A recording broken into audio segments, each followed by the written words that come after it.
So Georgia Senator Raphael Warnock is under investigation for voter misconduct. Shocking, right?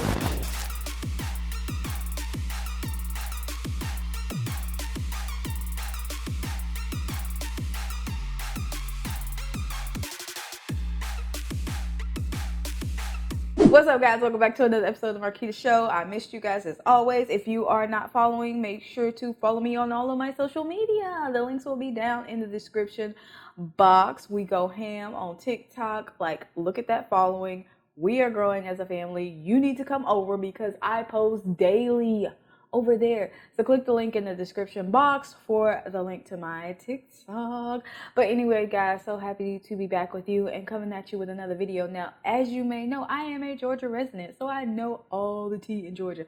No, I'm just kidding. No, I don't. But I read this yesterday and I just had to talk about it and get you guys' take on it. I know it's not going to be shocking to any of you because we all know what went on with the election. We're not going to say it because YouTube likes to demonetize.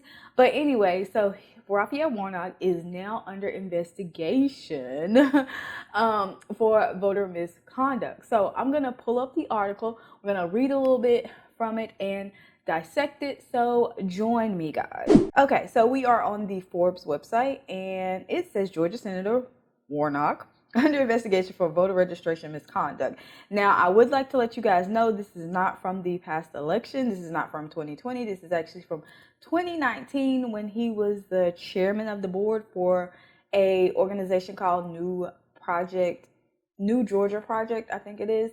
And guess who is the founder? None other than Miss I'm the Real Governor of Georgia, Stacey Abrams, our lovely friend who's just so awesome, right? Okay, so it says the Georgia State Election Board voted unanimously Wednesday, as in yesterday, to move forward with an investigation of Raphael Warnock. Now, my thing is they knew this beforehand, so you still allowed him to run? Like, nobody said, hey, maybe you should sit this one out. You currently have an investigation going on about voter fraud, so now you're going to run an election? That looks suspicious. That's suspicious. Yeah.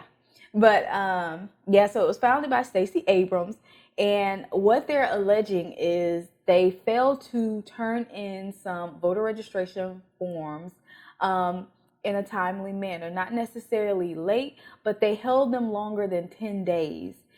So after you receive a voter registration form, you're supposed to return it within 10 days. Well, they did not. It was roughly like, I think, 1,200 voter registration forms that they did not turn back in. So let's see some key points in this article. They talk about Warnock served as chairman on the board of the New Georgia Project in 2019. That's when they said the misconduct took place. Under Georgia election rules, like I said again, they're supposed to submit applications within 10 days that they received them from the voter. They did not. It says, but officials alleged during 2019 registration effort, some, 1,200, roughly 1,200 applications were submitted to Gwinnett County Elections Office after the 10-day deadline. So, yeah. It says the board voted 3-0 to refer the investigation to the Georgia Attorney General, Chris Carr. Okay. Warnock did not respond to requests for comment. Ooh. Warnock resigned his position from the New Georgia Project on January 28, 2020. Okay. So this is very interesting. I find it very odd, once again, that they allowed him to even participate, or I don't understand why his camp didn't say, hey, let's let this die down. Maybe let's try another time. No, they pushed it knowing that he had a shady background, and this is not the only thing shady coming from his background, but it does bring into questions really how secure or were the Georgia elections. You want us to believe in our system, but now after the fact, we're hearing this. Now, mind you, this is not being reported on mainstream news.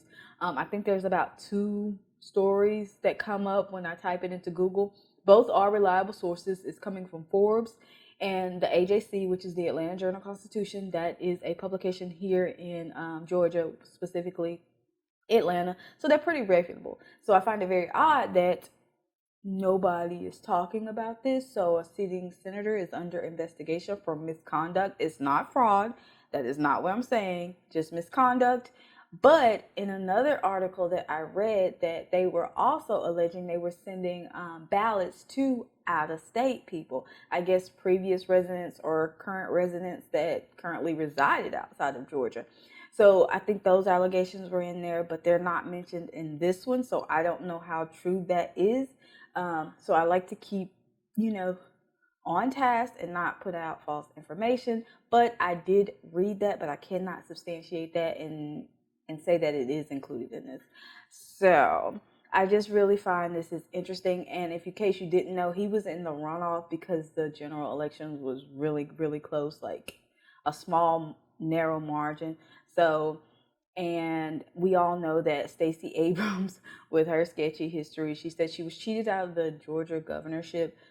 But you lost, sweetheart. You lost. But she started this organization. She has two organizations, what I also find is weird, because she runs the new Georgia Project, but also like recently in this last election, there was an organization called Fair Fight, and I'm sure she was the founder of that. So why do you have two organizations that do pretty much the same thing? I don't know. I just find that weird. Maybe because your first one was kind of under investigation, so you wanted to drop the heat from that and go with something new. I don't know. But anyway, so I find it very interesting, and that a lot of this is coming after the fact, after the election took place. So honestly, I really don't think anybody will be prosecuted. If they do, we'll probably never hear about it. I really don't think he'll be removed from office if he's convicted, if it's found that he actually did do that. And then also, to what extent did it really sway the election? Did it change any results? Nobody knows. But my thing is, had you guys made this clear up front to the people, I think there would have been a different outcome. So do your homework. Just don't rely on a single source, because as we know, according to President Trump, and we've learned and seen for ourselves, the media does a lot. They report certain things and they keep certain stuff in the shadows. So a recommendation from me is to check multiple news sources. People are always talking about, oh, you only report from conservative outlets. No, I don't. I actually look at CNN as well. So I get stories from several different places, and I analyze it myself and come to a conclusion myself. So I recommend you guys do that as well. But as always, I want to know, what do you think of this story? Do you think anything will become of it? Are you upset that you didn't hear about this earlier? Because technically this all stems from an incident in 2019. Are you a Georgia resident, and did you know about it? And leave that in the comments below. Also, don't forget to follow my social media, more specifically TikTok. Now, I post on everything, but TikTok has seemed to be my favorite, and we get it on over there. So I suggest you guys come join me. But as always, I love you. One vibe, one tribe. This is